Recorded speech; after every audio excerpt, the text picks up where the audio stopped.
ರೈತ ಬಾಂಧವರೇ, ಕಬ್ಬು ಕಟಾವಾದ ನಂತರ ಸರಿಸುಮಾರಾಗಿ ಪ್ರತಿ 10 ಟನ್ ಕಬ್ಬಿಗೆ 1 ಟನ್ ರವದಿಯಂತೆ ಎಕರೆಗೆ 5ರಿಂದ 6 ಟನ್ ಒಣ ರವದಿ ಉತ್ಪಾದನೆಯಾಗುತ್ತದೆ.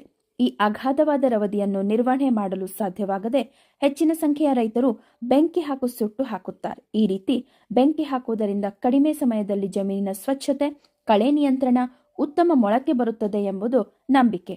ಆದರೆ ಈ ರೀತಿ ಹಾಕಿ ಸುಡುವುದರಿಂದ ಮಣ್ಣಿನ ಮೇಲ್ಪದರವೂ ಸಹ ಸುಟ್ಟು ಅದರಲ್ಲಿ ಸಂಗ್ರಹವಾಗಿರುವ ಸಾವಯವ ಇಂಗಾಲ ನಾಶವಾಗುವುದರ ಜೊತೆಗೆ ಸೂಕ್ಷ್ಮಾಣುಜೀವಿಗಳು ಸಹ ಸತ್ತು ಮಣ್ಣು ಗಟ್ಟಿಯಾಗಿ ತನ್ನ ಫಲವತ್ತತೆ ಮತ್ತು ಜೀವಂತಿಕೆಯನ್ನು ಕಳೆದುಕೊಳ್ಳುತ್ತದೆ.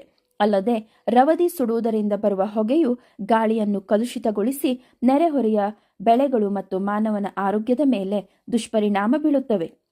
ಕಬ್ಬಿನ ರವದಿಯಲ್ಲಿ ಮಣ್ಣಿಗೆ ಬೇಕಾಗುವ ಅಮೃತವಿದೆ ಎಂಬುದನ್ನು ಜನಸಾಮಾನ್ಯರಿಗೆ ತಿಳಿಸುವ ಮೂಲಕ ಇಲ್ಲಿ ಕಬ್ಬಿನ ರವದಿಯನ್ನು ಸಾಲುಗಳ ಮಧ್ಯೆ ಹರಡಿ ರವದಿಯ ಮೇಲೆ 200 ಕೆಜಿ ಜಿಪ್ಸಮ್, 25 ಕೆಜಿ ಯೂರಿಯಾ ಎರಚಿ 4-5 ದಿನಗಳ ನಂತರ 400 ಲೀಟರ್ ನೀರಿನಲ್ಲಿ 20ರಿಂದ 30 ಕೆಜಿ ಸಗಣಿ ಮತ್ತು 10 ಕೆಜಿ ರವದಿ ಕಳಿಸುವ ಜೈವಿಕ ಗೊಬ್ಬರ, ಅದು ಇಲ್ಲದಿದ್ದರೆ ಜೀವಾಮೃತ ಮಿಶ್ರಣ ಮಾಡಿ ಹಾಕಿ ರವದಿಯ ಮೇಲೆ ಸಿಂಪಡಿಸಬೇಕು.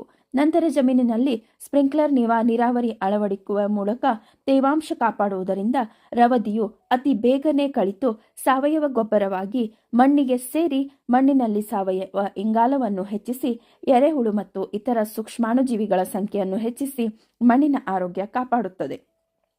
ಈ ರೀತಿ ಮಾಡುವುದರಿಂದ ಮಣ್ಣಿನ ಮೇಲೆ ಹೊದಿಕೆ ರವದಿಯಿಂದ ಮಾಡುವುದರಿಂದ ರಭಸವಾಗಿ ಮಳೆಯಾದ ಸಂದರ್ಭದಲ್ಲಿ ಮಣ್ಣು ಕೊಚ್ಚಿಕೊಂಡು ಹೋಗುವುದು ನಿಯಂತ್ರಣವಾಗಿ ಕಳೆಗಳ ಬೆಳವಣಿಗೆ ಸಹ ಕಡಿಮೆಯಾಗುತ್ತದೆ. ಸಾವಯವ ಅಂಶ ಹೆಚ್ಚಾಗುವುದರಿಂದ ಮಣ್ಣಿನ ತೇವಾಂಶವನ್ನು ಹಿಡಿದಿಟ್ಟುಕೊಳ್ಳುವಿಕೆ ಹೆಚ್ಚಾಗಿ ಮಣ್ಣಿನ ತಾಪಮಾನದಲ್ಲಿ ಏರುಪೇರು ಆಗುವುದಿಲ್ಲ ಮತ್ತು ಕನಿಷ್ಠ 25% ರಸಗೊಬ್ಬರ ಮತ್ತು ನೀರಿನ ಬಳಕೆಯ ಉಳಿತಾಯವನ್ನು ಮಾಡಬಹುದು.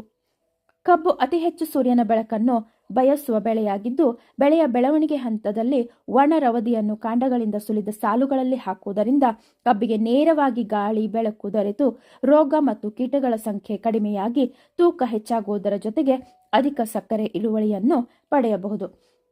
ಕೆಲವೊಮ್ಮೆ ಜಮೀನಿನಲ್ಲಿ ಇಲಿ ಹೆಗ್ಗಣಗಳ ಕಾಟವಿದೆ ಎಂದು ತಿಳಿದು ಬೆಂಕಿ ಹಚ್ಚಿ ಸುಡುವುದಾಗಿ ಕೆಲ ರೈತರು ಹೇಳುತ್ತಾರೆ. ಅಂತಹ ಸಂದರ್ಭದಲ್ಲಿ ರೈತರು ಕಬ್ಬಿನ ರವದಿ ಪುಡಿ ಮಾಡುವ ಯಂತ್ರಗಳನ್ನು ಬಳಸಿ ಪುಡಿಯನ್ನು ಸಾಲು ಬಿಟ್ಟು ಸಾಲಿನಲ್ಲಿ ಹರಡಬೇಕು. ಇಲ್ಲವಾದರೆ ಬೇಲರ್ಗಳ ಸಹಾಯದಿಂದ ಕಟಾವು ಮಾಡಿ ರವದಿಯ ನಿರ್ವಹಣೆಯನ್ನ ಮಾಡಬಹುದು.